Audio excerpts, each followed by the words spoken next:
Jean de Paris, roman de Belka.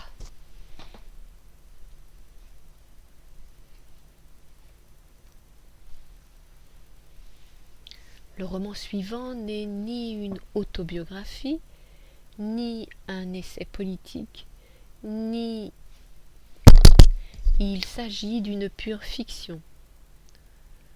L'auteur en 2 mots, ingénieur et linguiste, Belka, depuis Paris, restitue avec joie au peuple de Paris d'origine variée sa richesse et sa bonté dans ses Gens de Paris, un livre qui construit des ponts.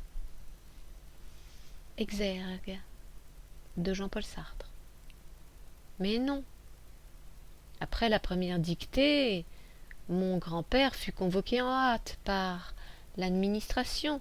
Il revint enragé, tira de sa serviette un méchant papier couvert de gribouillis de taches et le jeta sur la table. C'était la copie que j'avais remise. Les mots de Jean-Paul Sartre. Exergue. Borges. Mes préférences ont dicté ce livre. Je veux être jugé par lui, justifié ou désapprouvé par lui. Anthologie personnelle, Jorge Luis Borges.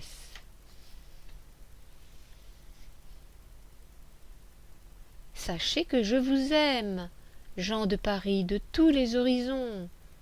Alors aimons-nous les uns les autres dans le respect de nos différences, et notre République nous le rendra. Un ruissellement d'amour. Un ruissellement mondial en découlera. Tweet posté par une intelligence artificielle. Préambule. Maintenant, la cour du passage du piano est vide. Il est 19h passées, tout le monde est rentré chez soi. Le voisin de Jacques, lui aussi, est allé au 2e étage de cet immeuble datant du Second Empire. Il y passera sa dernière nuit, seul. Il refuse la compagnie de Ketty, qui a accepté son choix, sans palabre ni vexation. Elle aussi veut être loin de lui cette nuit, car son frère, Ivan Usawen, vient de lui annoncer une surprise par SMS. Il a fini de regrouper des textes épars pour en produire un roman, peut-être un scénario de film, en faisant appel à une sorte de science digitale, dite IA, ou bien intelligence artificielle. Le frère et la sœur dévoileront tout prochainement au garçon en train de déménager, prêt à se marier avec Ketty bientôt. Ivan ne voudrait-il pas offrir le plus beau cadeau à son futur beau-frère en compilant des textes de prime abord fades, sans queue ni tête, pour en inférer un roman, voire un scénario qui tient la route. Cette IA serait-elle apte à remplacer la créativité naturelle du romancier? En tout cas, Alessandro Isem serait peu enthousiaste de voir ses textes manipulés par un outil digital afin de créer un roman cohérent. Il reste dubitatif. En tout cas, pour le moment, dans son appartement du passage du piano, il est en train de ranger les derniers cartons et de nettoyer le parquet afin de récupérer sa caution dans son entièreté. Il est minuit et le sommeil lui échappe. Déjà 20 ans que je suis loin de ma terre natale. Qu'ai-je fait de bon, de si spécial et de sérieux qu'il s'interroge. Vite, il se rend compte qu'il a passé le clair de son temps à se poser la question suivante, à 28 ans, à son entrée dans la vie active. son premier emploi dans une start-up finlandaise et sa filiale parisienne, oui, il se pose cette question. Quel sens donner à ma vie? Cela remonte à plus de 20 ans. Maintenant, à minuit et 18 minutes, en ce dernier jour, dans son adresse du passage du piano, il se rend compte d'être jeté par un pur hasard dans la ville lumière.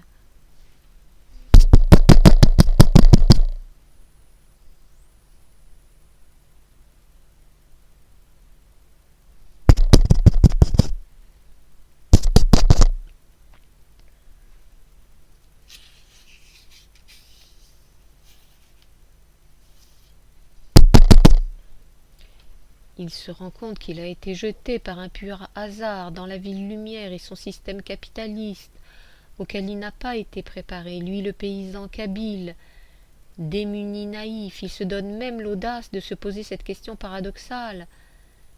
Mes bons parents auraient pu me consulter, demander mon accord, avant de me mettre ici-bas, n'est-ce pas? Il en sourit, sachant que justement toute naissance est le fruit du hasard, celui de la rencontre entre deux cellules. Tout en maintenant ce ton persifleur moqueur, visible à son regard plongé dans le vague, il éprouve deux sentiments opposés, si j'ose dire. Il adore la solitude, tout en étant un bon vivant et facile avec autrui. Ces deux sentiments le tirent à hu et à dia, à l'en croire. Il n'a cessé de tanguer.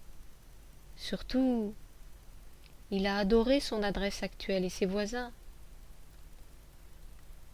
Par un déclic inattendu, une lumière s'est récemment allumée chez lui. Elle le réveille. Elle lui révèle qu'il est temps de mettre fin à sa solitude. Cette lumière l'encourage à adopter sa chère Katie. Pour la vie, il éteint la veilleuse et se plonge sous la couette de son canapé lit pour une dernière fois dans ces lieux. Demain, il se réveillera neuf comme Jonas, l'homme nouveau. Jonas englouti puis recraché par le poisson du récit biblique.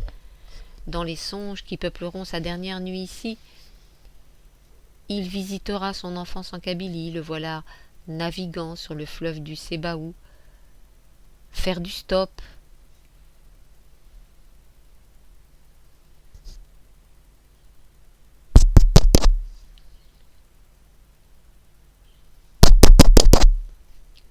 faisant du stop en tant qu'ancien étudiant de Tizi, longeant la propriété familiale riche en oliviers, figuiers, amandiers, orangers, cyprès, caroubiers, frênes, chênes, des rangées de vignes, des carrés de carottes, navets, têtes de narcisses. Le voilà sur les cimes d'un frêne en train de chasser un papillon princier, voire une cigale. Le voilà sur la place du Tabusic, en train de courir ravi, derrière un ballon dégonflé en caoutchouc, tandis que sa sœur Is Debia et son frère Karim Jean jouent heureux comme pas possible à la corde à sauter. Le voilà réveillé à 3 heures du matin, on frappe à sa porte. Un feu violent vient de se déclarer au premier étage. Les pompiers affolés frappent à sa porte. Et il ne répond pas. Est-il mort brûlé, asphyxié?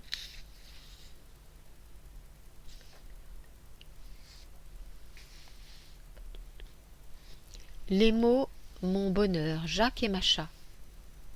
Le passage du piano près du passage de Clichy vient d'être nettoyé par Clarisse, l'agent d'entretien, qui intervient chaque lundi. Avant de partir, elle frappe au portail de la maison des pianos. Jacques lui ouvre tout sourire. « Tu m'as promis un recueil de nouvelles, » qu'elle lui dit les bras ballants. « Le voici dans l'enveloppe beige, en papier craft, » qui lui répond. Clarisse est dans le métro vers 19h12. Elle ouvre son cadeau et elle en retire un mince livre. Joie à la craie. Immédiatement, elle se plonge dans sa lecture. Cette joie à la craie est l'œuvre du voisin de Jacques. Il habite ce passage du piano depuis 5 ans. Solitaire, toujours un livre ou deux à la main. Personne ne sait son ancienne vie. Sinon qu'il tente de se frayer un chemin dans le roman, apparemment ça coince. À qui la faute? La faute? Ne devrait-il pas solliciter une aide d'un coach littéraire, par exemple Grazia, son amie italienne? Elle a souvent tenté de lui ouvrir les yeux. Arrête de trop te replier sur toi, cesse d'imiter les styles désuets des grands classiques. Tu dois proposer une vraie histoire. À tes lecteurs, pas de morale, pas de parti pris. Oublie tes personnages pusillanimes. Un roman doit enchanter, aller à 100 à l'heure.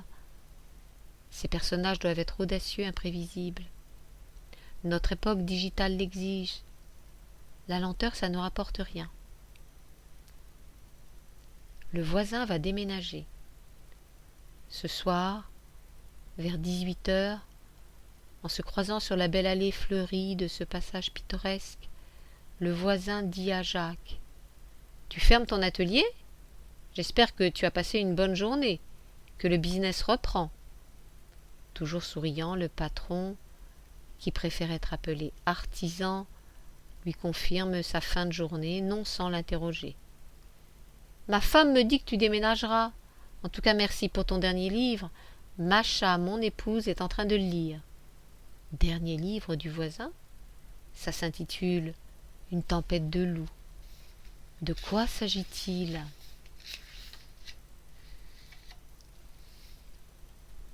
Omar et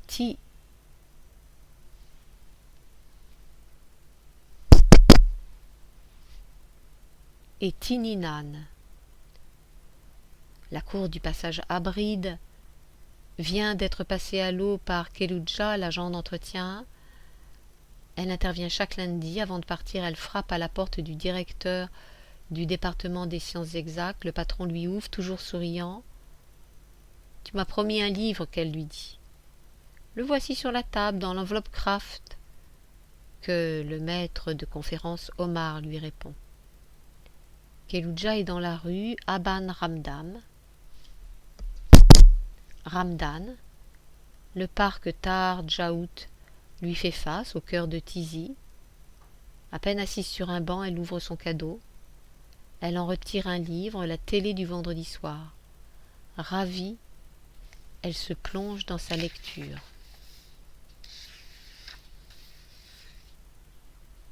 Cette télé du vendredi soir est l'œuvre d'un ancien camarade de fac de Omar. À présent, il habite loin de sa terre natale depuis 20 ans. Mais Omar et lui ont gardé le contact grâce aux médias sociaux. Cet ancien camarade à Paris, depuis 5 ans, est demeuré toujours solitaire au sens de la société traditionnelle qui nous incite au mariage dès que possible. Ce voisin a préféré le mariage avec les livres. Il a aussi tenté d'écrire beaucoup au cours de ces 10 dernières années. Au passage du piano, où il habite maintenant, les voisins le croisent, toujours un livre ou deux à la main. Jusque-là, personne ne sait son ancienne vie, sinon qu'il tente de se frayer un chemin réussi dans le roman. Apparemment, ça coince, et un tunnel infini lui fait face. Ce soir, vers 18h, Omar lui écrit via un réseau social. Il le remercie pour le fichier PDF que son camarade lui a envoyé hier dans sa boîte mail. Omar lui souhaite une agréable inspiration, non sans l'interroger. « Tu me dis que tu vas déménager. En tout cas, merci pour ton dernier livre. » Dernier livre au format PDF. J'aurais aimé le format papier, avec une dédicace. Dernier livre du camarade du maître de conférence Omar. Ça s'intitule « Les anciens de Oued Haïti ». De quoi s'agit-il au juste? Les anciens de Oued Haïti. Fort désargenté, l'ancien, amateur d'autostop, un esprit voyageur l'habite parce qu'il a lu l'histoire des flux migratoires du XXe siècle. Bien sûr, l'excellente école algérienne des années 60, 70 et 80 lui inculqua dès le collège la maxime ci-après: les voyages forment la jeunesse. Mais l'histoire bouleversante du XXe siècle a remis en cause l'utilité de voyager, puisque ce voyage se fait dans la douleur. Et voyager dans la douleur, ça s'appelle l'exil, parfois l'exode, voire la déportation. L'Ancien a lu l'histoire de brillants esprits du XXe siècle, à la fois scientifiques et philosophes. L'Ancien, lui, quand le maître de conférence déroule son cours à l'amphi de Tizi, finit toujours par poser la question qui fait marrer toute l'assistance. Madame, monsieur, quelle est l'utilité sociale de ce théorème, s'il vous plaît?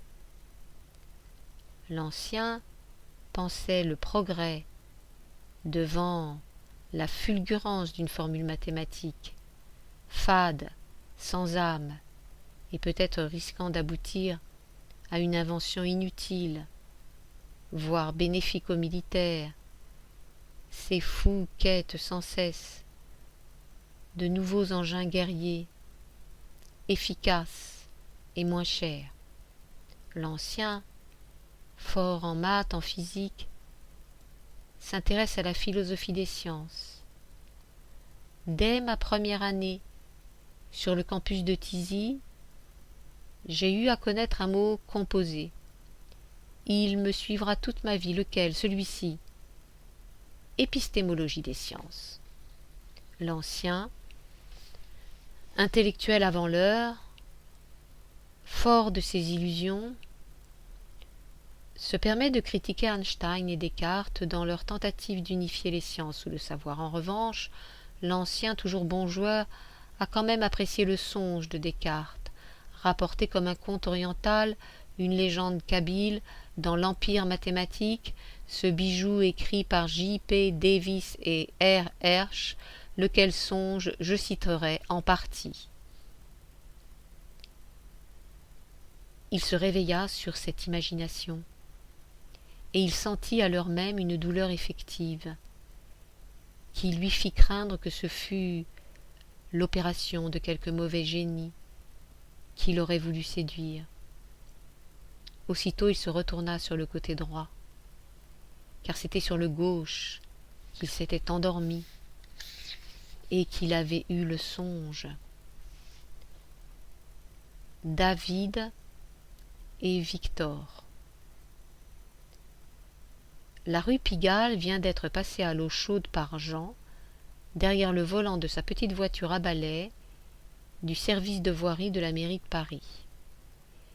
Il intervient chaque mardi.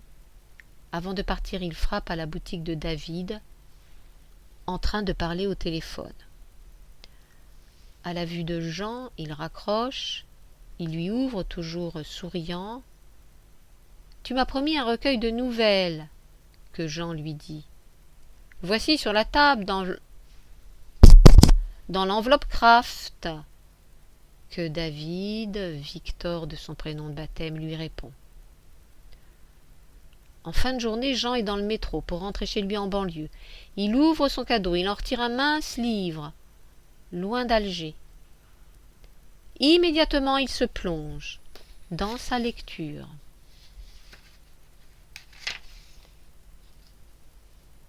Loin d'Alger est l'œuvre de l'ami de David, à qui il parlait au téléphone quand Jean a frappé à sa boutique de la rue Pigalle. Il habite passage du Piano depuis 5 ans, solitaire. Toujours un livre ou deux à la main. Personne ne sait son ancienne vie. Sinon qu'il tente de se frayer un chemin dans le roman, apparemment ça coince.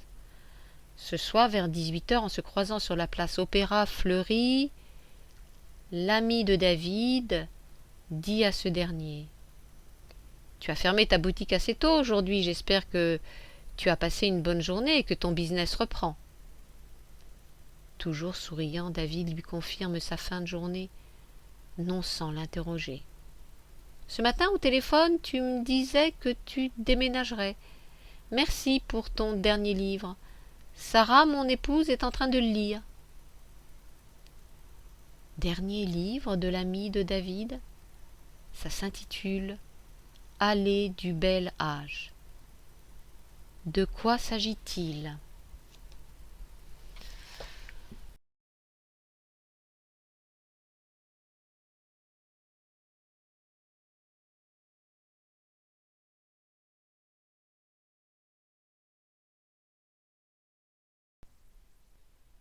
Les gens de Paris. Roman de Belka. Le roman suivant n'est ni une autobiographie ni un essai politique, il s'agit d'une pure fiction, exergue de Jean-Paul Sartre. Mais non. Après la première dictée, mon grand-père fut convoqué en hâte par l'administration. Il revint enragé, tira de sa serviette un méchant papier couvert de gribouillis, de taches et le jeta sur la table. C'était la copie que j'avais remise. Les mots de Jean-Paul Sartre. Autre exergue, Georges et Louis Borges. Mes préférences ont dicté ce livre. Je veux être jugé par lui, justifié ou désapprouvé par lui. Anthologie personnelle, Georges et Louis Borges. Jacques et Macha. Le passage du piano près du passage de Clichy vient d'être nettoyé par Clarisse, l'agent d'entretien qui intervient chaque lundi. Avant de partir, elle frappe au portail de la maison des pianos. Jacques lui ouvre, tout sourire. « Tu m'as promis un recueil de nouvelles ?» qu'elle lui dit les bras ballants. Le voici, dans l'enveloppe beige Kraft, qu'il lui répond. Clarisse est dans le métro vers 9h12. Elle ouvre son cadeau et elle en retire un mince livre, Joie à la craie. Immédiatement, elle se plonge dans sa lecture. Joie à la craie. Quand cet espace public était couvert de mes graffitis à la craie, je recommençais. J'effaçais les premiers dessins de craie, je leur en substituais d'autres de toutes les couleurs, de toutes les figures. Mes parents, mes tantes et mes grands-parents, lassés de mes errances, finirent par installer un tableau dans le jardin, à l'intérieur de la cabane en tôle ondulée. Vite, les murs en tôle furent couverts de fleurs, de serpents et de joueurs de ballons ronds, mes idoles. Pour effacer sur la tôle, j'utilisais une éponge. De temps en temps, mes 2 mains et mes 2 coudes quand j'étais pressée. Parfois mes épaules en hiver quand je portais ma chaude canadienne. Dans mes gribouillages artisanaux, 3 couleurs tenaient le haut de l'affiche. Le vert, le blanc, le rouge, les couleurs de l'emblème national. Je n'usais jamais la craie jusqu'au bout. Dès que mon pinceau crayeux devenait un moignon de craie, je le jetais dans une boîte spéciale. J'étais constamment affairée à monter, descendre, du jardin vers la courette pavée, dotée d'un robinet d'eau courante. Je lâchais l'eau et remplissais 2 carafes inox. Je les transportais en bas dans la cabane du peintre à la craie. Pour me galvaniser, mon grand-père avait fini par m'attribuer ce titre honorifique. Parfois, dans la hâte, j'imbibais d'un excès d'eau mon outil d'artiste, mon éponge magique. Du coup, j'effaçais mes peintures à la craie, mais je savais les ressusciter la minute suivant leur évanouissement, ou bien évaporation sous mon éponge, désormais mouillée juste comme il le fallait, avec la bonne dose d'eau. Dans ce cas trempé, l'eau débordait du périmètre initial. Elle détruisait mes créations les plus vénérées. Un chagrin me saisissait que vite je combattais par de nouvelles peintures à la craie plus chatoyantes. Je ne me laissais jamais abattre, je vous le jure, par mon bon ange et mes récitations apprises par cœur. Sur la place du Frêne, le centre névralgique de l'Azib, mon adorable cité de montagne, un concours de graffiti se tenait. De mon côté, chaque mois, je récupérais ma boîte remplie de moignons de craie, utilisables lors de ces joutes plastiques, au cours desquelles deux équipes de peintres à la craie se confrontaient. Un jury noterait leur création. Les sujets libres portaient sur les maisons, les fleurs, les sports et les animaux. Parfois, ça dessinait les membres de la famille des uns et des autres, soit pour les magnifier, soit pour moquer telle oreille décalée, telle moustache en guidon, telle chevelure en bataille. Une vraie fête populaire, un bain de jouvence. Le dessin à la craie présentait un réel avantage. Les jeunes artistes à la craie pouvaient recommencer à l'envi sans perdre leurs feuilles de dessin ou leurs toiles, ni gaspiller des kilos de peinture, ça ne me coûtait rien. Je puisais ma craie dans les restes couvés dans une réserve. Il s'agit de ma boîte des moignons de craie. Je les avais relevés au cours de mes vernissages solitaires, solaires, là-bas, tout seul, dans la cabane en tôle. Deux critères orientaient l'évaluation du jury, la beauté des couleurs et le sens du dessin. Incroyable, comme notre imagination juvénile, à travers ces gribouillages, doublait de créativité. Cette équipe associait à sa création des sons de mouettes, celle-ci des sons de chouettes, celle-là le son de la cloche solennelle de la récréation, les autres des rêves merveilleux, des fenêtres dites amoureuses, une ronde corbeille de figues, un cygne orange, un banquier loqueteux, un clair de lune, un mendiant bourgeois, un lever de soleil, une cigogne migrante, la vive joie, ses confettis, ses péplums festifs. Il n'y avait ni vainqueur ni vaincu. Les participants recevaient une même récompense, une boîte de craie et deux grandes ardoises. D'après Mohan de Saint-Germain, un maçon enfin reconnu, l'essentiel résidait dans la joie de loger notre craie dans un coin de paradis. Pour lui, l'essentiel logeait dans le bonheur à décorer les courettes en terre battue, enjoliver les cloisons lisses, rouillées, des cabanes en tôle ondulée. Pour mes grands-parents, loin d'être de cet avis, je les citerai de mémoire, la compétition encourage la créativité et l'excellence. Le jury encourage l'inertie et la paresse. Il est vrai, le président du jury, F. Hélène, membre actif du parti unique, défendait becs et ongles l'économie dite socialiste subventionnée. Après tout, la tendre enfance exprimait son pur talent dilettante. Elle n'exigeait nulle médaille, peut-être une fleur à sa boutonnière, ou de la limonade aux oranges pressées de Blida ou Bouffarique, de la fertile plaine de la Mitidja. Cette joie à la craie est l'œuvre du voisin de Jacques. Il habite ce passage du piano depuis 5 ans. Solitaire. Toujours un livre ou deux à la main. Personne ne sait son ancienne vie. S'ils n'ont qu'il tente de se frayer un chemin dans le roman. Apparemment ça coince. À qui la faute? La faute? Ne devrait-il pas solliciter une aide d'un coach littéraire, par exemple Grazia, son amie italienne? Elle a souvent tenté de lui ouvrir les yeux. Arrête de trop te replier sur toi. Cesse d'imiter les styles désuets des grands classiques. Tu dois proposer une vraie histoire à tes lecteurs. Pas de morale, pas de parti pris, vite. Oublie tes personnages pusillanimes. Un roman doit carburer, enchanter, aller à 100 à l'heure. Ces personnages doivent être audacieux, imprévisibles. Notre époque technique, dite digitale, l'exige. La lenteur, ça ne rapporte rien. Le voisin va déménager.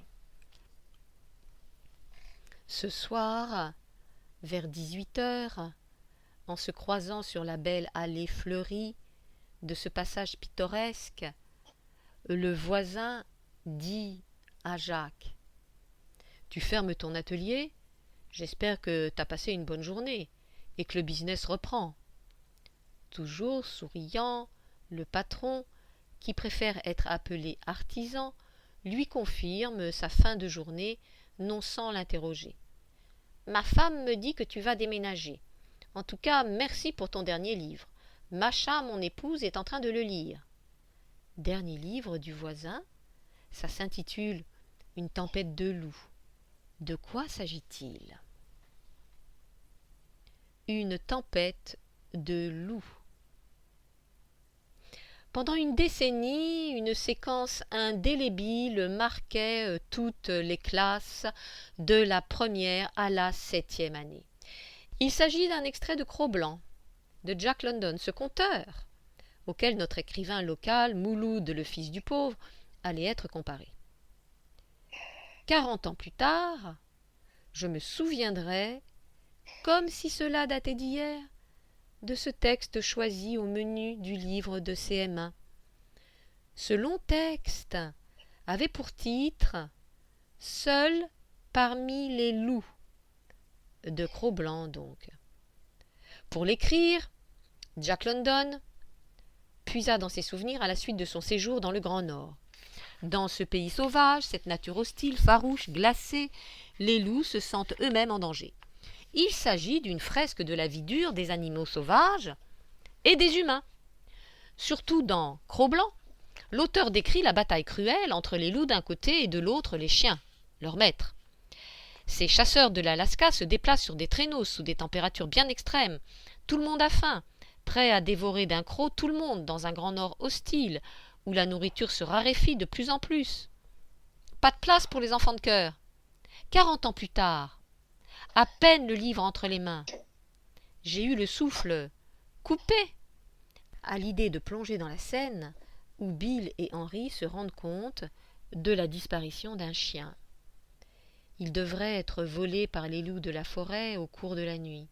Les loups, menaçants contre tout le monde, dangereux, ne reculent devant rien, le ventre vide, nos instincts primaires de survie. Seul parmi les loups. Ce texte nous avait pris toute la semaine. Son étude s'était étalée sur des épisodes riches en suspense et frayeur. Secoués mais attentifs, nous, les petits loups, étions affamés de connaître le sort final des chasseurs, leurs chiens. Nous nous sentions enveloppés par la nuit boréale. Elle menaçait faune et flore de ces terres désolées du Grand Nord. 40 ans plus tard, je viens de relire Cro-Blanc et je me suis revu dans cette salle de classe. C'était un jour de janvier. La nature avait revêtu son drap blanc. Dans le poêle, les bûches brûlaient. Les flammes du feu montaient, descendaient, tantôt rouges, tantôt jaunes. Parfois, elles faisaient éclater leurs bobèches. Un spectacle féerique. Monsieur Kada Dagouni, à la fois bon instituteur et excellent directeur de Tazeki, nous autorisait à nous réchauffer les mains à tour de rôle. Ça devenait un jeu, un bain de jouvence. En relisant Cro-Blanc, je me suis revu sage, assis à la première table de la rangée du milieu. Mon camarade de toujours, Jean-Luc, appelé Nasser, s'asseyait à ma droite. Nous étions inséparables pour ainsi dire. En relisant Cro-Blanc, je me suis revu sous le vieux chêne et les grenadiers de notre jardin. Je lisais mes bandes dessinées à l'ombre par un été de canicule, seul dans une détente inégalable. Dehors, les cigales soyeuses, joyeuses, concentrées sur leur mélodie estivale, ne se souciaient pas de la bise proche. En effet, elles se substitueraient bientôt au beau jour. Non, les cigales ne pensaient à rien. Pourtant, il fallait peut-être préparer des provisions, se prémunir contre l'hiver. En relisant Cro-Blanc, donc, je me suis revue en train de rêver, de jouer, dans un grand club du ballon rond, Madrid-Liverpool, Manchester United, FC Barcelone, Olympique de Marseille, Paris SG, JSK de Tizi, Sao Paulo, Turin, Amsterdam, Oran, Oujda, Tunis, Alger, Saint-Étienne, etc. Omar et Tinane. La cour du passage à Bride vient d'être passée à l'eau chaude par Keloudja, l'agent d'entretien. Elle intervient chaque lundi. Avant de partir, elle frappe à la porte du directeur du département des sciences exactes. Le patron lui ouvre toujours souriant. « Tu m'as promis un livre » qu'elle lui dit. Le voici sur la table dans l'enveloppe Kraft que le maître de conférence, Omar, lui répond. Keloudja est dans la rue Aban Ramdan. Le parc Tahar Djaout lui fait face. À peine assise sur un banc, elle ouvre son cadeau, elle en retire un livre, la télé du vendredi soir. Ravie, elle se plonge dans sa lecture. La télé du vendredi soir. Grand, maigrichon, j'allais sur mes 12 printemps. Dès le début, mon imagination s'aiguisa. Avant même que la belle Shérifa, l'héroïne, ne crevât l'écran, je l'admirais à la folie. Admiration due à ma lecture de la revue du cinéma. Celle-ci avait encensé les actrices une semaine auparavant. Le film commençait vlan. Un beau garçon crevait l'écran, barbe en pointe, la belle main, silhouette svelte, l'œil alerte, velouté, la moustache fine comme roussie au feu. Et j'étais jaloux. Ne serait-il pas le fiancé de l'héroïne Shérifa ? Le voilà devant un portail. Il attendait qu'on lui ouvrît. Vêtu d'une chemise blanche, cravate papillon, un panama à ruban rayé, il tenait un bouquet de roses. Une petite fille, admirable, cils noirs de jais, cheveux frisés, un lait de tulle sur son épaule droite pour laisser nue exprès l'épaule gauche, vint lui ouvrir. Et j'étais très jaloux. Les spectateurs retinrent leur souffle. Des voix du fond du café incitaient le galant à passer aux choses romantiques. « Ne sois pas timide, ne perds pas ton temps dans un discours inutile !»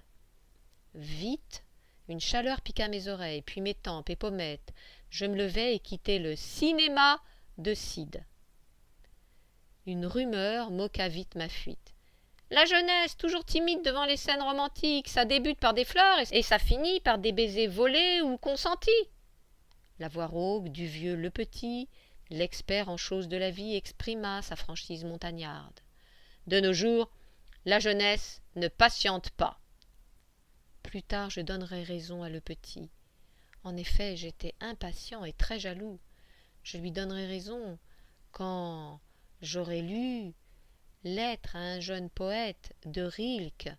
Ce romantique allemand avait écrit, si l'on veut, la pensée du papa de Sid. Lisons ensemble. Guillemets. Or, c'est là que se trompent si souvent et si lourdement les jeunes gens, qui, essentiellement, n'ont pas de patience. Ils se jettent les uns aux autres quand l'amour vient sur eux. Ils se répandent tels qu'ils sont, avec tout leur déséquilibre, leur désordre, leur confusion. Cette télé du vendredi soir est l'œuvre d'un ancien camarade de fac de Omar. À présent, il habite loin de sa terre natale depuis 20 ans. Mais Omar et lui ont gardé le contact grâce aux médias sociaux.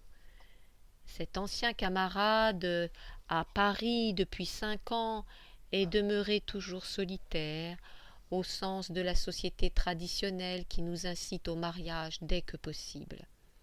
Ce voisin a préféré le mariage avec les livres, comme il a aussi tenté d'écrire beaucoup au cours de ces 10 dernières années.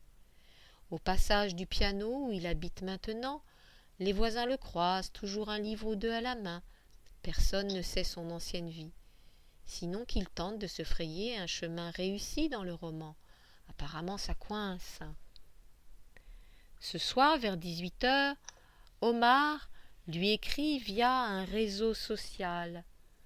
Il le remercie pour le fichier PDF que son camarade lui a envoyé hier dans sa boîte mail. Omar lui souhaite une agréable inspiration, non sans l'interroger. « Tu me dis que tu vas déménager. En tout cas, merci pour ton dernier livre au format PDF. J'aurais aimé le format papier avec une dédicace. » Dernier livre du camarade du maître de conférence Omar. Ça s'intitule « Les anciens de Oued Aïssi ». De quoi s'agit-il? Les anciens de Oued Aïssi. Allée du bel âge. Ce matin, Najet et le vase au café Lino Ventura, près de Montmartre, à l'angle des rues des Martyrs, Condorcet et Victor Massé, sont en train de prendre leur petit déjeuner. Réunis après le premier confinement, celui du 16 mars 2020, ils se tiennent compagnie. Un miracle, ces retrouvailles, puisque, au commencement de l'histoire, quelques années plus tôt, chacun optait pour son propre chemin. Najet épousait Jacques, Elvase, Marie-Hélène. Ces deux mariages ont été célébrés le même jour, en présence de Sophia, la pianiste, la meilleure amie de Najet, au campus du bel âge, et en présence de Bob, son époux, et cerise sur le gâteau, la sœur de Najet, Chaba, elle aussi, venait au bras de son Apollon. Ce mariage a été célébré à la mairie du 14e arrondissement de Paris. Sophia, le proche lendemain, pleura en cachette, beaucoup, parce que l'idylle de ses camarades Najet et Elvase ne put aboutir. N'était-ce pas elle, Sophia, qui les mit en contact un jour d'octobre de l'année 1991, quelques semaines avant les élections législatives algériennes, qui plongèrent ce beau pays dans une instabilité toujours d'actualité, en ce mercredi matin, ce 23 juin 2021. En effet, Sophia joua la coach de Najet. Elle joua le pont entre Najet et Elvase, les deux amoureux du campus du bel âge. Pendant 5 ans environ, un espoir se cultivait dans ces jeunes cœurs, un espoir de voir leur Kabylie, leur Algérie se redresser, se trouver un bon dirigeant, consolider sa démocratie naissante, pour plus de justice, moins de corruption, moins d'exilés déracinés, livrés à un système capitaliste d'un monde moderne fou, en train de broyer l'humain comme une chair à canon, paraît-il. La situation empira. Le vase, à l'image du peuple ignoré des dieux et des élus, finit par choisir l'exil. Une fois le vase parti, Najet devint orpheline de son Apollon. Une fois à Paris, le vase connut Marie-Hélène. Au courant de cette trahison, Najet décida de se venger, voire tuer le fiancé infidèle. La voilà en France avec l'aide de Sophia, désormais mariée avec Youssef, dit Bob. Tous deux étaient exilés à Paris. Youssef ne se plaint pas d'avoir quitté la terre natale. Dans sa terre d'adoption, Il nage comme un poisson dans l'eau. Les librairies parisiennes le comblent, ainsi que la démocratie française et la liberté d'expression. À force de lire à plein godet, il a fini par écrire un premier roman en hommage à son premier soleil de jeunesse avant Sophia, son épouse actuelle. Un soleil bien spécial, voire platonique, puisque Bob ou Youssef s'était pris d'une diva kabyle, une cantatrice, Taos Amrouche, la fille de Fatma et Belkacem, la sœur de Jean El Moub, le père de Pierre, ses cousins et cousines de Mustapha, le récent collègue devenu ami Serra, du voisin de Jacques, du passage du piano.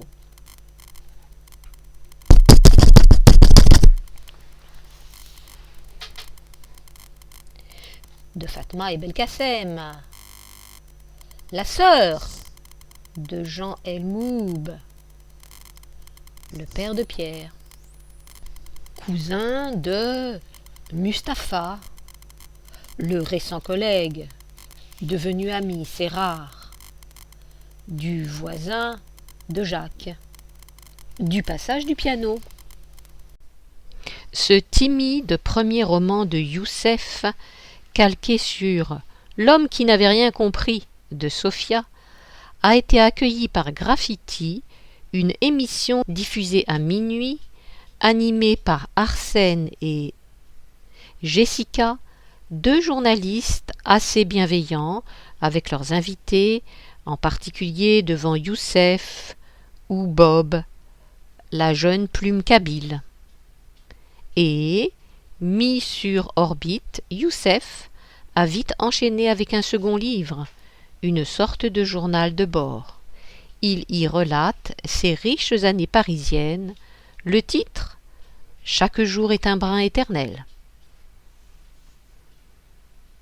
Linda et Julien.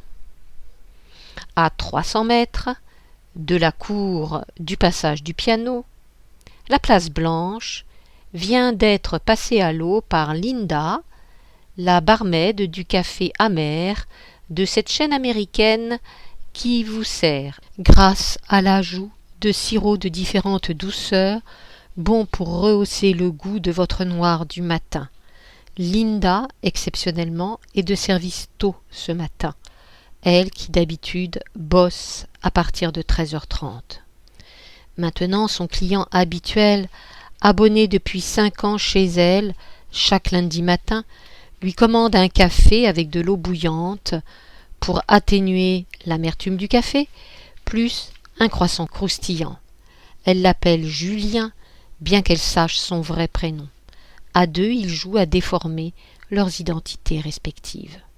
Maintenant, Samir, le collègue de Linda, censé être de service, vient d'arriver en retard à cause d'un train supprimé. Linda lui cède sa place et rejoint Julien sur la terrasse de la place Blanche, en face du Moulin Rouge, dont les ailes dorment après avoir tourné lumineuses toute la nuit. Sur une chaise latérale, à gauche de Julien, elle a gardé une distance d'environ 1 mètre avec lui, mesure sanitaire nécessaire pour lutter efficacement contre la pandémie de nos maudites années 2020-2021. Julien a fini son café.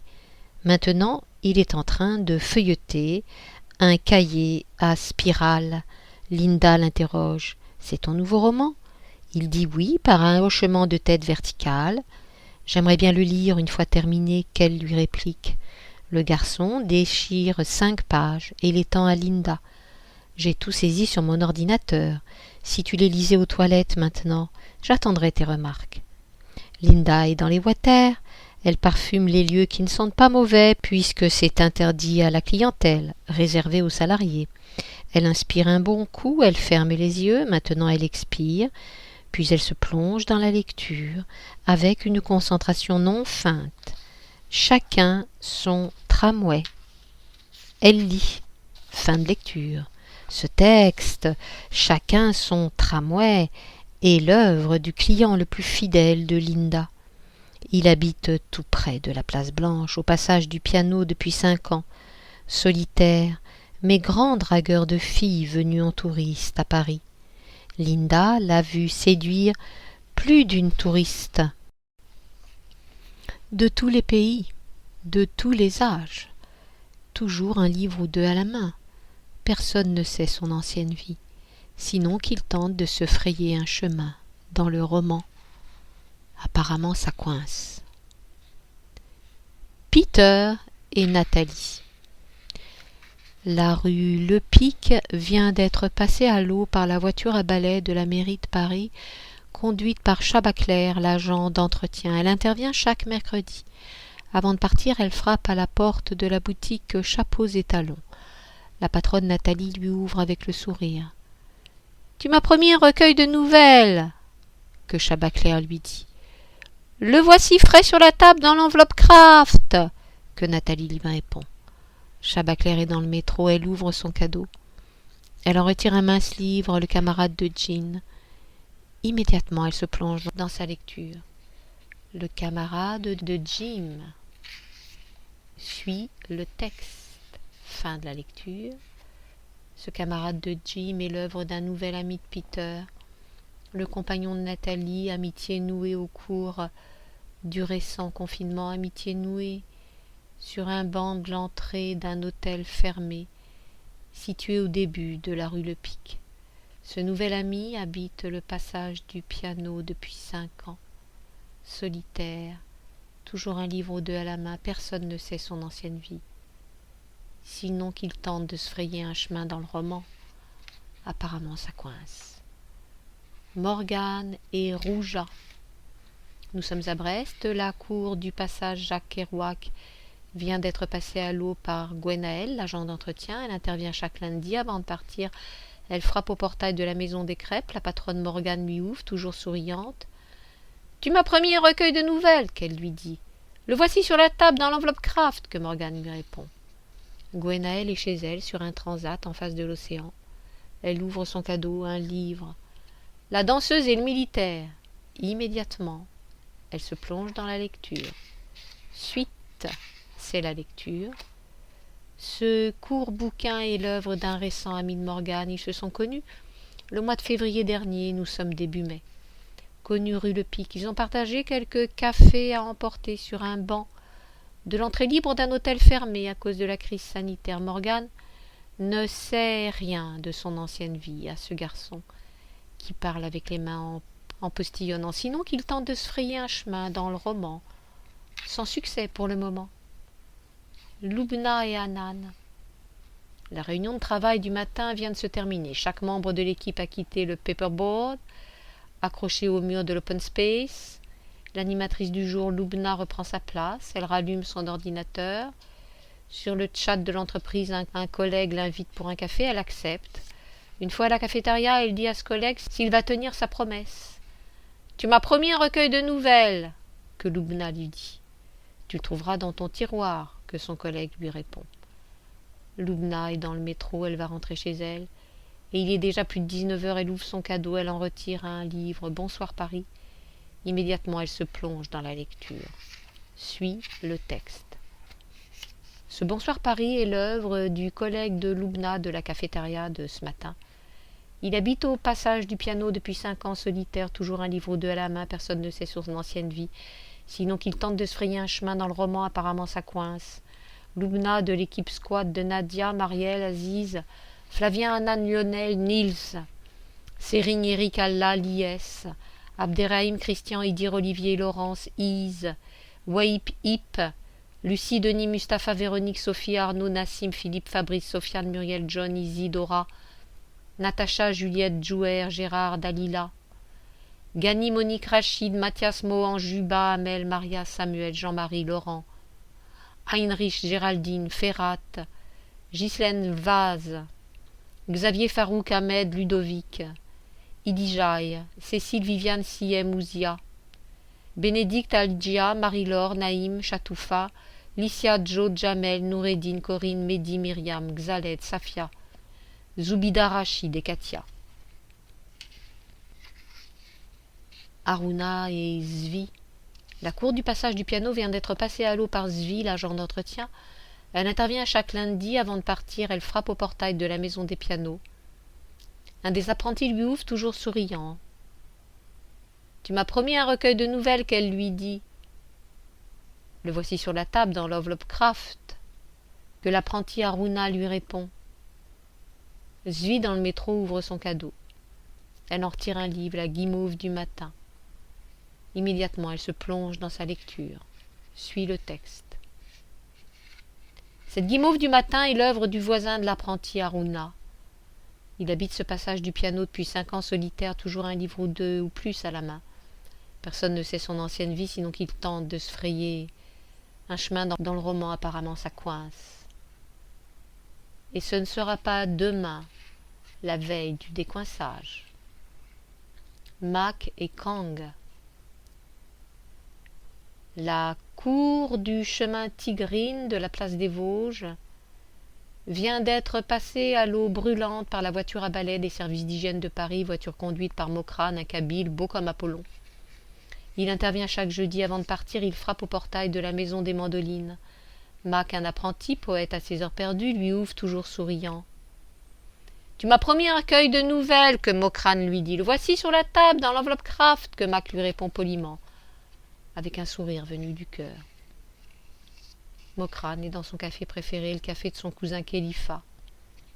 Une fois sa bière bue en 3 traits, il ouvre son cadeau. Il en retire un mince livre, Café Balzac.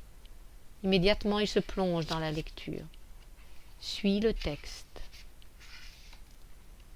Ce Café Balzac est l'œuvre du meilleur ami de Mac. Il habite dans le passage du piano depuis 5 ans solitaire, toujours un livre ou 2 à la main. Personne ne sait son ancienne vie, sinon qu'il tente de se frayer un chemin dans le roman comme Mac dans la poésie romantique, en plus de son stage pour apprendre à réparer les pianos chez Jacques et Macha. Apparemment, le voisin de Jacques, Mac et Kang, tous 3, font face à une vraie impasse. Ça coince. Du côté des éditeurs de la place de Paris, personne ne veut publier leurs textes. Mais ils croient en leur bonne étoile, ils persistent dans leur jeu sans enjeu avec les mots. À ce sujet, ils ont décidé de publier leurs œuvres à titre indépendant. Par ce choix, ils tentent de nous dire que la création peut se faire pour le plaisir, l'art pour l'art. Aime à se glorifier Kang. Mac et le voisin de Jacques ne le contredisent pas. Ils trouvent un malin plaisir à donner leurs textes à gauche, à droite, dans la rue, le bus, au bureau, dans un café, partout. Ils les offrent avec le sentiment d'avoir distillé un bonheur insoupçonné. Kang, ce Vietnamien, ou l'ami de Mac, depuis 17 ans. L'esprit vif, à 65 ans. Titulaire de plus de 1000 poésies dans sa langue natale, refuse de juger le genre humain. Pour lui, tout est normal. L'homme de génie, ou l'homme paresseux, la guerre, ou la paix, le riche, ou le pauvre. Arsène et Jean-Claude. La cour du chemin vert, du côté d'Alésia, 14e arrondissement de Paris, vient d'être passée à l'eau par Momo, l'agent d'entretien du quartier. Il intervient chaque matin. Avant de partir, il frappe chez Arsène. Son frère, Jean-Claude, lui ouvre, toujours souriant. « Tu m'as promis un recueil de nouvelles » que Momo lui dit. Le voici sur la table dans l'enveloppe Kraft que le frère lui répond. Vers 19h12, Momo est dans le bus. Il doit récupérer sa carte d'identité algérienne au consulat d'Algérie du côté de la place de la Nation. Il ouvre son cadeau. Il en retire un livre, Dédicace joyeuse. Immédiatement, il se plonge dans sa lecture. Fin de la lecture. Ces dédicaces joyeuses sont l'œuvre d'un ancien camarade au CNAM du frère d'Arsène. Il habite le passage du piano depuis 5 ans. Solitaire, toujours un livre ou 2 dans sa main gauche. Personne ici ne sait son ancienne vie, sinon qu'il tente de se frayer un chemin honorable dans le roman ou la poésie versifiée et rimée. Apparemment ça coince, affreusement. Louise et Regan. La cour du passage Chaptal vient d'être passée à l'eau par Pedro, l'agent d'entretien. Il intervient chaque samedi. Avant de partir, il frappe chez la concierge Louise. Elle lui ouvre avec un large sourire. « Tu m'as promis un recueil de nouvelles, » que Pedro lui dit. « Le voici sur la table dans l'enveloppe Kraft, » que Louise lui répond. Pedro, heureux comme pas possible, est impatient de lire ce livre. Une fois dehors, il ouvre son cadeau, il en retire un mince livre. Petite joie. Immédiatement, il se plonge dans sa lecture en marchant. Ne serait-ce pas dangereux de lire en marchant, le nez dans le guidon, sans prêter la moindre attention à l'environnement extérieur? Petite joie. La lecture suit. Puis, ces petites joies sont l'œuvre d'un confrère de Louise, rencontré au Salon du Livre de Paris en 2015, 5 ans plus tôt. Il habite ce passage du piano depuis 5 ans. Solitaire, toujours un livre ou deux à la main. Personne ne sait son ancienne vie. Sinon qu'il tente de se frayer un chemin dans le roman, apparemment ça coince. Louise, en plus de jouer les concierges de l'immeuble Le Jardin d'Éden, est une grande lectrice des auteurs américains de la génération dite perdue comme Hemingway, Fitzgerald, Miller, et son texte subversif, Cauchemar climatisé, bien capitaliste, libéral américain. À lire le dernier billet posté sur son blog, Louise vient d'écrire une pièce de théâtre douloureuse. Puisque mademoiselle Lou, comme aime à l'appeler Alessandro, a été fort contaminée par la violence des sentiments et le cœur d'airain de Regan, la fille impitoyable du roi Lear. Louise, que tout le monde trouve dans la vie de tous les jours, douce et chaleureuse, et loin d'être cruelle comme Regan, cette fille ingrate, disait son père, le roi Lear. Katie et Tbilissi. Le café du Monoprix de la rue de Rennes, tout près de l'église Saint-Germain, est presque vide en ce lundi matin, quelques jours après le dernier dur déconfinement. Charlotte, la barmaid de service, vient de nettoyer la table de Katie. Celle-ci la remercie tout en continuant de feuilleter un livre. Heureuse mélodie. La barmaid, curieuse, lui demande la permission de lire sa 4e de couverture, demande acceptée. Katie finit par le lui offrir. Comme les clients se font rares, Charlotte, venue s'asseoir avec Katie, l'unique convive des lieux, se met à lire le bouquin ouvert à la page 88. Immédiatement, elle se plonge dans la lecture. Heureuse mélodie, suit le texte, puis... Ces heureuses mélodies sont l'œuvre d'un ami de Katie, rencontré ici dans ce café Monoprix. Il habite au passage du piano depuis 5 ans, solitaire, toujours un livre ou deux à la main. Personne ne sait son ancienne vie, sinon qu'il tente en vain de se frayer un chemin dans le roman et le théâtre. Katie court derrière lui. Elle adore sa façon de parler avec les mains. Elle pense qu'il est italien. Lui se qualifie de français. Tant mieux, elle le séduira, elle l'épousera, impatiente d'avoir la nationalité française. On dira d'elle, elle fait partie des gens de Paris venus d'ailleurs. Katie, journaliste, vient de Tbilissi, de Géorgie. Elle a même fini par attribuer Alessandro comme prénom à son ami qui parle avec les mains en postillonnant. Incroyable! Comme Alessandro, tel que désigné par Kitty, cette âme slave, sensible, attire les filles de l'ancien bloc socialiste soviétique de passage à Paris. Pourquoi? Lui-même n'arrive pas à percer ce mystère, cette tendance. Mais il vient d'où à la base? Quel âge a-t-il? A-t-il une famille, des parents vivants, des frères, des sœurs, des enfants et une épouse éloignée cachée?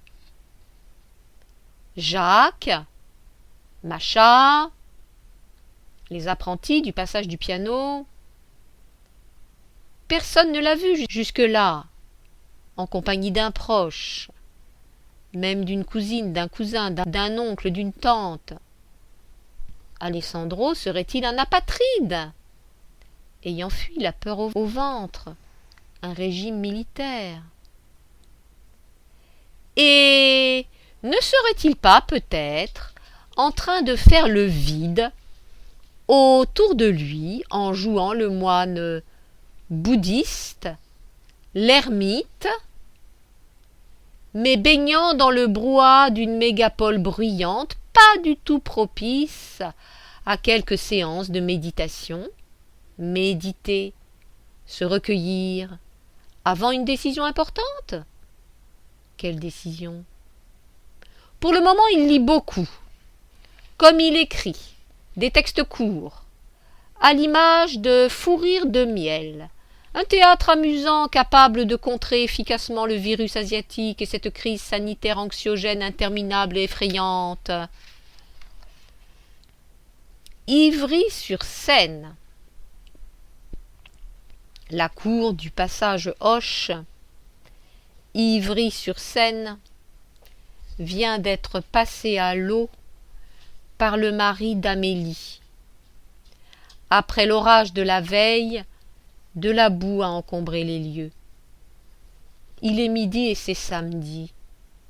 La télé vient de louer le dernier livre d'Alessandro. Bien sûr, ce prénom est provisoire. Nous disons cela car la télé a cité Heureuse Mélodie comme l'une de ses œuvres. Maintenant, la télévision annonce la parution de son dernier roman, Peuple nomade. La caméra fixe son visage. Le mari appelle sa femme. Elle vient, sa jolie fille derrière sa jupe. Le mari, n'est-ce pas ton ami poète? Et qui a refusé la main de ta sœur aînée? La femme acquiesce. Le mari se lève, il court à la bibliothèque, il allume son ordinateur. Sa femme lance une recherche sur un moteur internet, mais via son smartphone. La course est lancée. Qui attrapera le premier le livre d'Alessandro? Attrapé? Plutôt piraté. Tous les deux hackers de haute voltige, ils ont mis la main sur Peuple nomade, presque au même moment. Peuple nomade. Suit le texte. Puis, ces peuples nomades sont l'œuvre du voisin de Jacques. Il habite ce passage du piano depuis 5 ans. Solitaire, toujours un livre ou deux à la main, personne ne sait son ancienne vie, sinon qu'il tente de se frayer un chemin même étroit dans le roman, apparemment ça coince. Pourquoi ce blocage? Pourquoi ne laisserait-il pas tomber sa passion, l'écriture de livres que personne ne semble encourager, du moins à lire les innombrables refus essuyés des juges et critiques de la place de Paris et sa province? Pourquoi ne changerait-il pas de passion, par exemple, travailler 10 heures par jour et convoiter un poste élevé et gagner beaucoup d'argent, mériter une éventuelle retraite anticipée? Il pourrait aussi cultiver une passion sentimentale, faire des yeux doux passionnément à Ketty, Louise, Morgane, Rouja, Zvi, Linda, Clarisse, Anna, la sœur de Leonardo de Sao Paulo, voire son ancienne collègue Lubna, toujours célibataire, et bien d'autres charmantes filles qui seraient fort ravies d'être courtisées, surtout Ketty et Louise. Toutes les deux ont dévoré le chapitre de Heureuse Mélodie où le narrateur, sous la plume de ce gendre idéal, selon Wendy, la grande sœur de Louise, tente de séduire Pamela, cette américaine venue s'amuser à Paris le temps d'oublier ses métamorphoses cutanées. Oui, Ketty et Louise ont été conquises par le style et l'imagination du locataire du second étage de l'immeuble datant du Second Empire du passage du piano, en bas du cimetière de Montmartre, le dernier lit de Zola du ventre de Paris restituant une époque datant justement du Second Empire. Qui va tirer la première, Ketty ou bien Louise? Alessandro serait-il à leur écoute? pourquoi tu choisis la solitude ?» lui a dit Axel, la nouvelle concierge, remplaçant au pied levé intérimaire de Madame Isa, la concierge titulaire partie à Lisbonne pour assister au mariage de Johar, sa nièce, la fille de son frère, Fernando Rabat Chérif. Il lui a souri, puis il l'a invitée à dîner le soir même, elle a refusé. De fil en aiguille, il a sauté sur son refus. « Tu as compris ma solitude ? À chaque fois que j'invite une femme, elle refuse, ou me dit que son mari sera jaloux. » Axel le rassure. « Je ne suis pas mariée, mais ma vie de famille est bien remplie. Surtout, je ne tarderai pas à quitter Paris pour faire le tour du monde, bien sûr, une fois vaincu ce méchant virus. Et si l'on tentait une aventure d'un soir, toi et moi, et sans nul engagement de part et d'autre? On peut vivre sans enjeu, mon cher voisin. » Carole et Jeanne. La cour du passage du piano vient d'être passée à l'eau par Clarisse, l'agent d'entretien. Elle intervient chaque lundi. Avant de partir, elle frappe au portail de la maison des pianos. Carole et Jeanne, les deux apprentis, lui ouvrent. Le patron et sa femme m'ont promis une balade parisienne en compagnie des lovers des grands boulevards, qu'elle leur dit. La voici dans l'enveloppe Kraft, que les deux stagiaires lui répondent. Clarisse est dans le métro. Elle ouvre son cadeau, elle en retire un mince livre. Paris est une balade. Immédiatement, elle se plonge dans la lecture. Suit le texte, puis Paris est une balade est l'œuvre du voisin du second étage. Il habite ce passage du piano depuis 5 ans, solitaire toujours, un livre ou deux à la main. Personne ne sait son ancienne vie, sinon qu'il tente de se frayer dans la douleur et la joie un chemin dans le roman. Apparemment, ça coince. En tout cas, moi, je sais. Il entretient une amitié linéaire, amicale, avec Carole et Jeanne, depuis mars 2012. Amitié qui date de leur rencontre au Salon du Livre de Paris, mars 2012. Carole, une romancière infatigable. Elle écrit des récits près de sa vie au quotidien. Elle adore Joyce Carol Oates. Son dernier ouvrage, Vacances bretonnes, vient après Vue sur mer. Ça relate le quotidien de la famille Valente. Jeanne, son récent livre, Une jupe de fête en corolle, écrit avec le cœur, restitue son amitié de fac avec Christian Bobin, une grande figure de la littérature contemporaine. Pierre Olivier et Grazia. La baie d'Antibes offre sa vue splendide aux locataires de l'immeuble de la rue des Palmiers. Le soleil joue à cache-cache avec les nuages. Sur leur belle terrasse fleurie, Pierre-Olivier et Grazia contemplent le large lointain, ravis de fuir Paris et son dur confinement. Depuis 3 semaines en province, Antibes, ils font du télétravail. Du moins, cela concerne plutôt Pierre-Olivier et Grazia. Elle est à la recherche d'une nouvelle opportunité. Elle a décidé d'être coach littéraire. Actuellement, elle corrige un brouillon d'un vieil ami. Il n'est autre que la plume nommée Alessandro par Ketty, qui devrait avoir raison pour avoir une amie italienne, Grazia. Il ne peut que s'appeler par un prénom italien. Ce matin, Grazia a su avancer dans ses corrections. Elle a pu annoter une 20aine de pages de comédie terrestre de son vieil ami Alessandro. Gardons ce prénom jusqu'à preuve du contraire. Grazia ne trouve rien à en redire, hormis quelques erreurs de grammaire Le style lui plaît beaucoup, surtout le chapitre 4. Elle en est tellement ravie qu'elle demande à Pierre-Olivier d'interrompre son télétravail pour faire une lecture en chœur. Lisons avec eux en contemplant le large de la mer d'Antibes, tout en levant les yeux vers le ciel bleu. Comédie terrestre. Le texte suit, puis comédie terrestre est l'œuvre du voisin du second étage. Il habite ce passage du piano depuis 5 ans, solitaire et toujours 2 livres ou 3 à la main. Personne ne sait son ancienne vie, sinon qu'il tente de se frayer un chemin lumineux dans le roman. Apparemment ça coince. Kader et Jasmine. La cour du passage du piano vient d'être passée à l'eau par Clarisse, l'agent d'entretien. Elle intervient chaque lundi. Avant de partir, elle frappe au portail de la maison des pianos. Le patron lui ouvre, toujours souriant. « Tu m'as promis un recueil de nouvelles » qu'elle lui dit. « Le voici dans l'enveloppe Kraft » que le frère du patron Kader lui répond. Kader, un virtuose de la mandoline.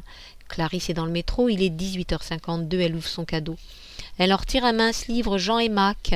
Elle se plonge immédiatement dans sa lecture et, bien ravie, suit la lecture. Puis ce texte, Jean et Mac, est l'œuvre du voisin de Jacques, le frère de Kader, l'enfant chéri de Bougie, près de Barbacha, Ibarbassen en kabyle, en pays algérien. Il habite ce passage du piano depuis 5 ans, solitaire, toujours un livre ou 2 à la main. Personne ne sait son ancienne vie, sinon qu'il tente de se frayer un chemin dans le roman, bien que ça coince. Il garde l'espoir d'accrocher une maison attentive à la sensibilité de ses personnages et la prose de ses phrases. Tant qu'il y a la vie, il y aura l'espoir, le martèle-t-il à chaque fois qu'il est sommé de jeter ses livres par un ami, un proche, un collègue ou sa dernière amie partie à cause justement du temps qu'il consacrait à l'excès de ses textes, ou ce temps volé aux joies de l'instant présent, lui disait-elle. Anna et Leonardo. La cour du passage du piano vient d'être passée à l'eau par Clarisse, l'agent d'entretien. Une parfaite coïncidence. Nous sommes à Sao Paulo, mais avec les mêmes noms de rues et noms des gens que ceux que nous avons rencontrés à Paris, tout près du Moulin Rouge. Cette Clarisse brésilienne intervient chaque lundi dans cette cour de l'étude notariale de maître Anna, tenue en association avec son jeune frère Leonardo, fraîchement émoulu de la grande école de magistrature de Sao Paulo. Avant de partir, Clarisse croise le facteur qui demande le numéro 12 de ce passage du piano brésilien. Elle l'accompagne devant l'étude d'Anna. Le frère lui ouvre avec une tête de mort. Voici un courrier recommandé venu de Paris, que la nouvelle factrice, Paquita, lui dit. C'est un livre d'un ami de la sœur de Leonardo. Ils se connaissent depuis 5 ans. Anna va au Louvre pour copier les œuvres des grands maîtres chaque année. Elle a connu cet ami parisien à l'hôtel. Ce Parisien était de service à la réception dans le cadre d'un intérim passager. Ils appellent ça un extra, un shift. Et une amitié est née entre ce réceptionniste, Anna, puis Leonardo. Une fois de retour, Anna ouvre son cadeau, elle en retire un livre. La souris est le ministre. Immédiatement, elle laisse l'étude notariale à son frère, puis elle sort sa Jeep du garage et file vers le quartier des artistes. Là-bas, elle a rendez-vous avec ses camarades artistes peintres, adeptes des aquarelles mises en valeur sur les médias sociaux et récemment compilées dans un gros livre en papier bien coloré, intitulé Sketchers do Brasil. Une fois au quartier des artistes, elle change de plan et rentre chez elle. Elle s'enferme dans sa chambre, adresse un smiley via un média social au réceptionniste parisien pour le remercier et lui confirmer la réception de son cadeau. Aussitôt, elle se plonge dans la lecture du mince bouquin venu tout frais de la ville lumière. La souris et le ministre. Le texte suit. Puis, la souris et le ministre est l'œuvre du voisin de Jacques. Il habite ce passage du piano depuis 5 ans solitaire, toujours un livre ou deux à la main, personne ne sait son ancienne vie, sinon qu'il tente de se frayer un chemin dans le roman, apparemment ça coince.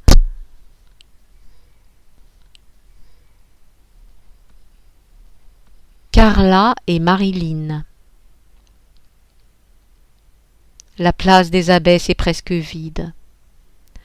En cette crise pandémique, des liaisons aériennes arrêtées à travers la planète, les touristes ne reviendront pas de sitôt sur les hauteurs de Montmartre. Et les touristes coincés à Paris tarderont à repartir chez eux. C'est le cas de Carla, cette américaine de l'Indiana, bloquée chez nous à cause du virus asiatique. Mais elle ne s'en plaint pas.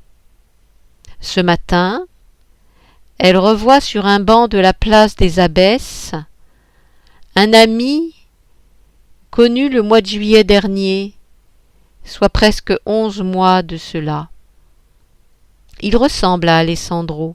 Il lui a promis un livre, issu de leurs échanges sur les bancs publics du village de Montmartre, faute de cafés, de bistrots et de restaurants, à cause des différents confinements, dictés par le gouvernement. Pour notre bien, paraît-il. Maintenant, Alessandro, c'est lui, a remis à Carla son livre imprimé sur une dizaine de feuilles volantes. L'américaine le remercie et court chez elle. Que diront les phrases d'Alessandro sur leur amitié naissante? Affalée sur son canapé, tout en caressant sa chatte, Marilyn, Carla est en train de lire le bouquin manuscrit de son voisin qui prétend habiter la cour de la maison des pianos, du passage du piano, caché derrière le célèbre restaurant fréquenté par Henry Miller en son temps sombre de dèche parisienne, le restaurant Wepler. Lisons avec Carla et sa chatte. La maîtresse de Marilyn suit le texte, puis... La maîtresse de Marilyn est l'œuvre du voisin du second étage. Il habite ce passage du piano depuis 5 ans solitaire, toujours un livre ou deux à la main. Personne ne sait son ancienne vie, sinon qu'il tente de se frayer un chemin dans le roman, mais ça coince. Alors, pour avancer un peu, une astuce lui est venue. Traduire ses œuvres en anglais, avec l'aide de Carla. Voire en arabe ou en kabyle, 2 langues qu'il maîtrise assez bien. Oui, Carla pourrait l'aider. Jouez la traductrice de confiance. Isem et Zora.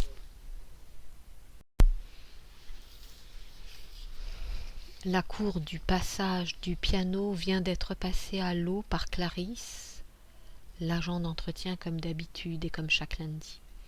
Avant de partir, elle frappe au portail de la maison des pianos. Le patron lui ouvre, toujours souriant. « Tu m'as promis la suite de ton recueil de nouvelles » qu'elle lui dit. Le voici sur la table, dans l'enveloppe Kraft, que Jacques lui répond, sous un sourire masqué pour combattre le virus asiatique. Clarisse est dans le métro, elle ouvre son cadeau. Elle en retire un mince livre, la suite du recueil de la dernière fois. Elle l'ouvre à la nouvelle gauloise algérienne. Elle se plonge immédiatement dans sa lecture sous l'œil admiratif de 3 voyageurs, Kang, Mac et Cassie, en train de dissimuler un sourire en coin, car ils sont des amis intimes de l'auteur de ces Gauloises algériennes. Suivons Clarisse dans ces volutes invisibles dégagées par un tabac d'un genre nouveau et loin d'être nocif à la santé fragile des humains menacés chaque matin par un virus méchant dont le vaccin risque de produire des effets indésirables à court, moyen ou long terme. Certains le soupçonnent de porter une puce électronique et refusent de se faire vacciner. Qui a raison? Pour le moment, vivons au jour le jour, pour ne pas dire en dilettante. Apprécions le moment présent en compagnie de nos généreux voisins, ces gens de Paris, de toutes les cultures, ou bien en compagnie de notre Clarisse, d'origine brésilienne, en train de fumer des gauloises dites algériennes, mais des cigarettes couchées sur du papier recyclé. Lisons avec Clarisse et sourions à la vie, qui doit toujours l'emporter sur la mort et le nihilisme. Gauloises algériennes. Suis le texte, puis ces Gauloises algériennes sont l'œuvre du voisin de Jacques. Il habite ce passage du piano depuis 5 ans. Solitaire, toujours un livre ou deux à la main. Personne ne sait son ancienne vie, sinon qu'il tente de se frayer un bon chemin dans le roman. Bien que sa coïncidence ne perd pas espoir. D'ailleurs, après 35 livres refusés, il vient d'entamer un 36e ouvrage. Jean de Paris venu de loin. Ça ne ressemble pas à Jean de Dublin, de James Joyce. Que cela soit dit, puisque les deux plumes ne sont pas trempées dans la même encre. De même, elles ne sont pas dotées de la même fulgurance. L'une est une apprentie, l'autre est passée à la postérité. Miracle. Ce 36e ouvrage sera publié par une maison marseillaise. Marseille qui met à l'honneur ces gens de Paris venus de loin. Le livre est publié et Zora organisera une séance dédicace privée dans la cour du Passage où siège la maison des pianos depuis 1912. Nous sommes le 5 juillet 2021. Mais quel est le vrai bon prénom de notre écrivain? Alessandro?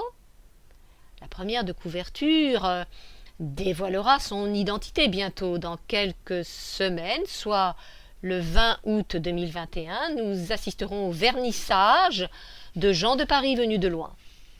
Une liste d'invités dressée par Zora et son auteur, que nous appellerons encore Alessandro.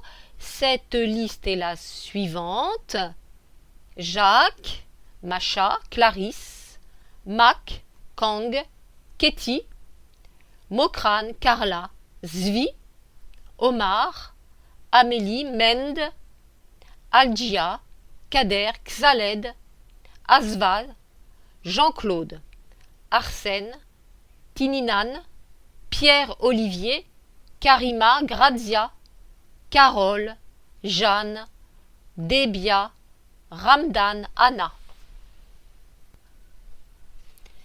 La veille de cette séance dédicace, Alessandro informe Jam Zora, son attaché de presse, de son indisponibilité. Il rejoindra, fier, le cortège des manifestants de la place de la République à Paris.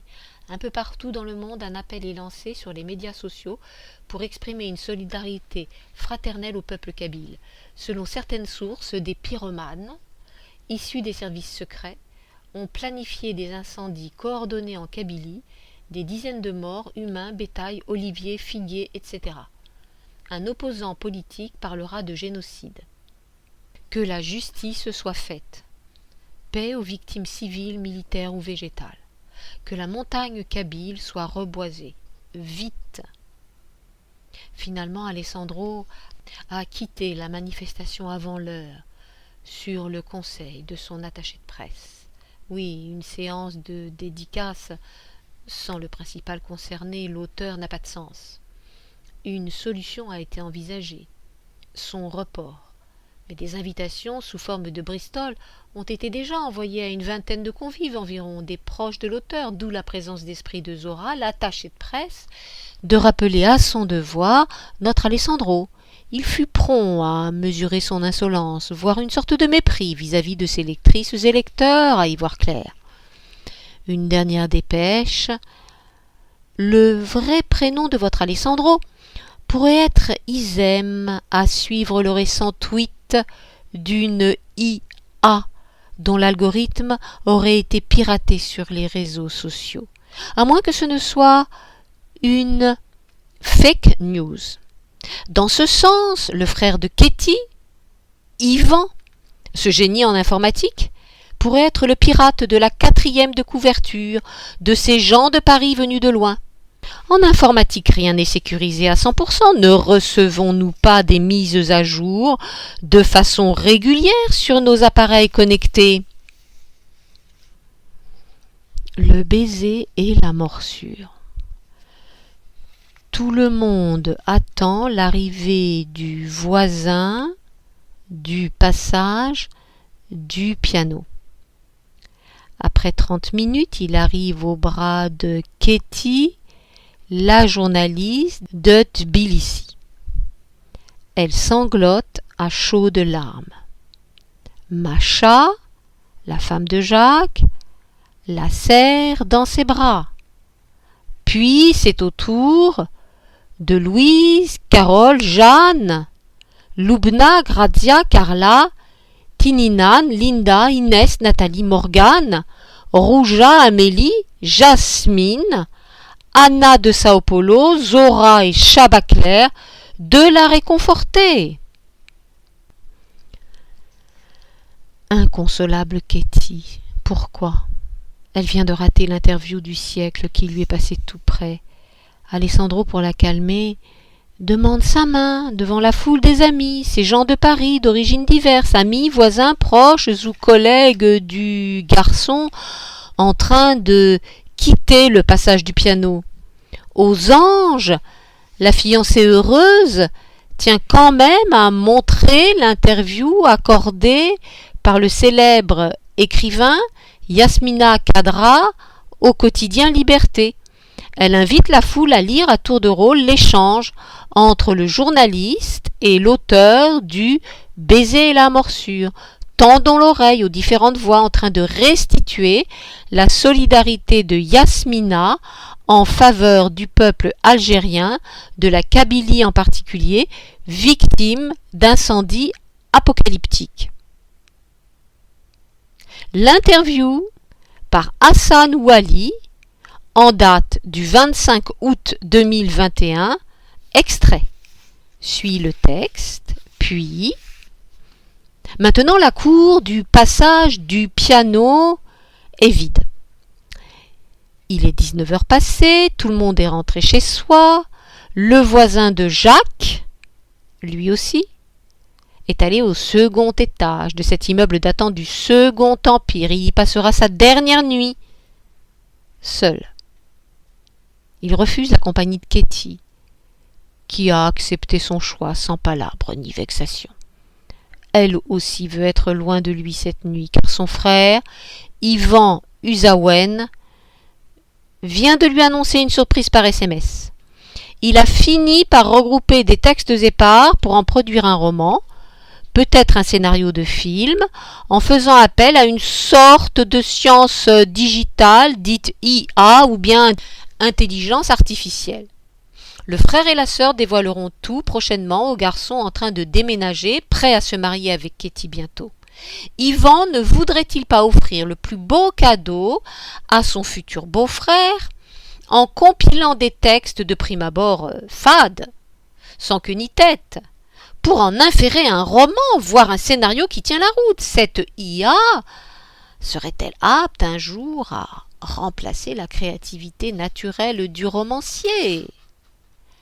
En tout cas, Alessandro Isem serait peu enthousiaste s'il voyait ses textes manipulés par un outil digital afin de créer un roman cohérent. Il reste dubitatif. En tout cas pour le moment, dans son appartement du passage du piano, il est en train de ranger les derniers cartons et de nettoyer le parquet afin de récupérer sa caution dans son entièreté. Il est minuit et le sommeil lui échappe. Déjà 20 ans que je suis loin de ma terre natale. Qu'ai-je fait de bon, de si spécial et de sérieux qu'il s'interroge. Vite, il se rend compte qu'il a passé le clair de son temps à se poser la question suivante, à 28 ans, à son entrée dans la vie active, son premier emploi dans une start-up finlandaise et sa filiale parisienne. Oui, il se pose cette question. Quel sens donner à ma vie? Cela remonte à plus de 20 ans. Maintenant, à minuit et 18 minutes, en ce dernier jour, dans son adresse du passage du piano, il se rend compte qu'il a été jeté par un pur hasard dans la ville lumière et son système capitaliste auquel il n'a pas été préparé, lui, le paysan kabyle, démuni naïf. Il se donne même l'audace de se poser cette question paradoxale. Mes bons parents auraient pu me consulter, demander mon accord, avant de me mettre ici-bas, n'est-ce pas? Il en sourit, sachant que justement, toute naissance est le fruit du hasard, celui de la rencontre entre deux cellules, tout en maintenant ce ton persifleur moqueur visible à son regard plongé dans le vague. Il éprouve deux sentiments opposés, si j'ose dire. Il adore la solitude tout en étant un bon vivant et facile avec autrui. Ces deux sentiments le tirent à hu et à dia, à l'en croire. Il n'a cessé de tanguer, surtout il a adoré son adresse actuelle et ses voisins. Par un déclic inattendu, une lumière s'est récemment allumée chez lui. Elle le réveille. Elle lui révèle qu'il est temps de mettre fin à sa solitude. Cette lumière l'encourage pour adopter Katie pour la vie. Il éteint la veilleuse et se plonge sous la couette de son canapé-lit pour une dernière fois dans ces lieux. Demain il se réveillera neuf comme Jonas, l'homme nouveau, purifié, Jonas, englouti puis recraché, c'est une allégorie, par le poisson du récit biblique. Et dans les rêves ou songes qui peupleront sa dernière nuit ici, il visitera son enfance en Haute-Kabylie. Le voilà en train de naviguer sur le fleuve du Sébaou, de faire du stop en tant qu'ancien étudiant de Tizi, de longer la propriété familiale riche en oliviers, figuiers, amandiers, orangers, cyprès, bougainvilliers, des rangées de vignes, des carrés de carottes, navets, têtes de narcisses et tournesols. Le voilà sur les cimes d'un frêne en train de chasser un papillon princier, voire une cigale. Le voilà sur la place Tabusict, en train de courir derrière un ballon dégonflé en caoutchouc orange, tandis que sa sœur, Ise Débia, et son frère, Karim Jean, jouent à la corde à sauter. Le voilà réveillé à 3 heures du matin. On frappe à sa porte. Un feu violent vient de se déclarer au premier étage. Les pompiers frappent, et il ne répond pas. Est-il mort, brûlé, asphyxié? Non, il est vivant. Cet incident est un cauchemar, plus de peur que de mal. Réveillé, le futur mari de Katie, sonné, est en train de suer à grosses gouttes et il ne s'est pas rendormi. Il a attendu l'aurore en lisant le dernier livre de Jean d'Ormesson. Qu'ai-je donc fait? Il est 8 heures et Katie l'appelle tandis qu'il est en train de lire ceci. J'aimais la vie, j'ai eu de la chance. Je m'y sentais comme chez moi. Je grimpais sur les montagnes, je descendais les fleuves, je me baignais dans la mer, les mots faisaient mon bonheur. Et là, il en a ri un bon coup et répète. Ça alors? Je suis loin d'être doté de la même fulgurance que Jean de l'Académie française, mais j'aurais pu écrire moi aussi. Les mots faisaient mon bonheur. Et il se précipite sur son smartphone pour s'envoyer un mail, une sorte de post-it. Note bien ceci, mon bel Alessandro, mon Isem. Le prochain roman à écrire sera titré Les mots, mon bonheur. Jean de Paris, venu d'ailleurs. Quelques mois après ces incendies, Alessandro invite Ketty en Kabylie, en Algérie. À deux, ils ont participé à une campagne nationale de plantation de figuiers et d'oliviers. À leur retour à Paris, Ketty, à son tour, invite Alessandro chez elle en Géorgie, désormais libre, indépendante, fière de mener sa diplomatie en dehors de toute influence russe. À leur retour à Paris, les deux Parisiens se surprennent à partager un passé commun. Ils ressemblent au passé des promeneurs des grands boulevards mis sous les feux de la rampe dans Paris est une balade ou un livre d'Alessandro qui est enfin publié par un éditeur parisien. Depuis la publication de Jean de Paris venu de loin par une maison marseillaise, la place de Paris est attentive au texte d'Alessandro qui est en train de marcher sur l'eau, si j'ose dire. Oui, Ketty et Isem, le vrai prénom d'Alessandro, ont partagé les mêmes années de jeunesse que les héros de Paris est une balade. Et cette séquence de leur vie est équivalente comme deux gouttes d'eau à la séquence étalée dans le roman qui eut l'audace de comparer la ville lumière à une balade, comme Ernest Hemingway eut à la comparer à une fête continue. Ce qui n'est qu'une métaphore, puisque la vie parisienne est loin d'être un long fleuve tranquille, comme toutes les vies et la condition humaine. Isem, notre cher Alessandro, aurait-il tenté de mêler sa propre vie à celle du libre cours de son imagination, confondant de façon inconsciente peut-être la réalité et la fiction?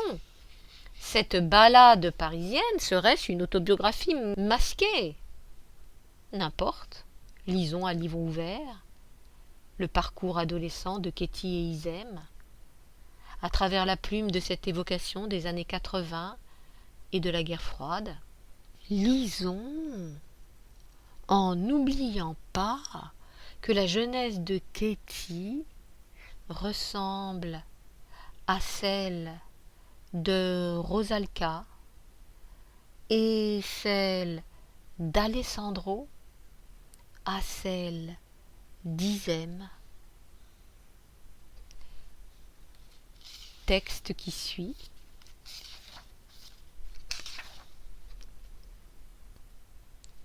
Puis, Ketty et mon voisin Isem ont quitté Paris et la France. La montée des courants extrémistes les ont en quelque sorte chassés. Ce matin, Isem m'a joint par téléphone. « Cher Jacques, je suis loin de Paris et de la France. Le débat de bas niveau à l'approche des élections de 2022 me déçoit beaucoup. Je préfère quitter les lieux, éviter d'être insulté, voire humilié par des candidats racistes et bêtes. Assimilation, droit du sang, quoi encore? Porter une étoile jaune, dire merci à la France. Quelle France? Un simple virus et toute la planète réunie. Nul vaccin efficace ne pointe à l'horizon?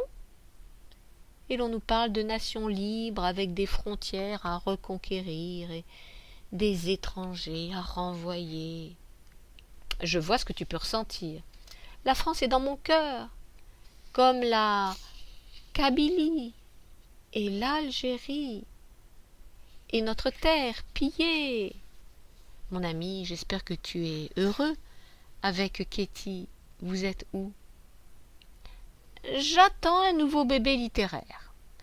Un livre issu d'une intelligence artificielle. Comment ça? Ton inspiration se serait-elle tarie à ce point?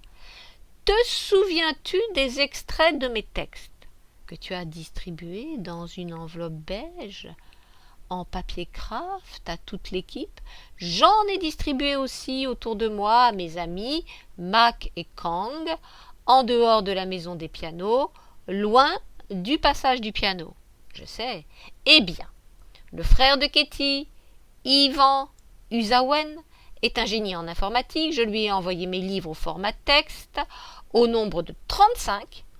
Il a conçu un programme d'intelligence artificielle, spécialement pour moi.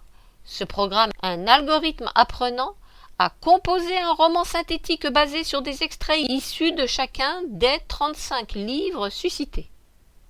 Cet algorithme d'IA utilise des paragraphes de transition pour lier les divers extraits afin d'en assurer un fil conducteur. Et le résultat est une sorte d'anthologie, si j'ose dire, de mon œuvre, à laquelle je bosse depuis 30 ans environ. On peut parler de littérature assistée par ordinateur, n'est-ce pas? En effet. Le résultat te satisfait-il? Oui, dans l'ensemble. Bien sûr, une touche humaine est requise. Je dus, dans ce sens, composer moi-même la trame principale pour coller au titre de cet ouvrage, basé sur une IA efficace à 90%. L'algorithme t'a suggéré le titre. Ce titre, Jean de Paris. Ton œuvre 36? C'est ça, cher Jacques. Bravo et félicitations. Mon amitié à ton épouse Macha, sans oublier Clarisse, Vincent, Isa, Axel, Chris, Marin, Boris, Émile, Juliette, Ise, Margot, Anthony, Hélène, Pascal, Ali et mes anciens voisins et voisines. Je suis impatient de lire ce livre composé par une création automatique. L'IA serait-elle capable de se substituer à l'inspiration du romancier? L'IA serait-elle un jour capable d'exprimer nos émotions? L'IA serait-elle capable en retour de respecter une certaine éthique, une déontologie? Et parce que le livre qui suit est le fruit conjugué entre l'art amateur de mon voisin Isem, que j'ai pendant 5 ans appelé Alessandro, et une certaine IA, je porterai un œil bienveillant sur ce texte. Je ne le jugerai pas. Je pardonnerai les éventuels travers ou bugs contenus dans cette création unique issue d'un algorithme du big data. Oui, le beau-frère d'Isem s'est basé sur un corpus plus large que le corpus formé par les 35 livres de mon ancien voisin au passage du piano. Un gros volume de données que ce corpus créé à partir de bases textuelles appartenant à ce que les documentalistes désignent par archives ouvertes et gratuites, une sorte de science ouverte ou big data. Devant cette IA et ses résultats satisfaisants, les robots finiront-ils par remplacer la pensée humaine? Tout pense à le croire, au vu des performances accrues et de la rapidité des algorithmes apprenants. Je viens de tout lire des gens de Paris. Impressionnant le résultat. Le jeu algorithmique en vaut la chandelle. Relisez-le avec moi. Et très bonne lecture. Lisons les deux versions. La version papier et la version digitale. En attendant sa version audio, lue par Alice Lim, version postée le 12 janvier sur une radio du web.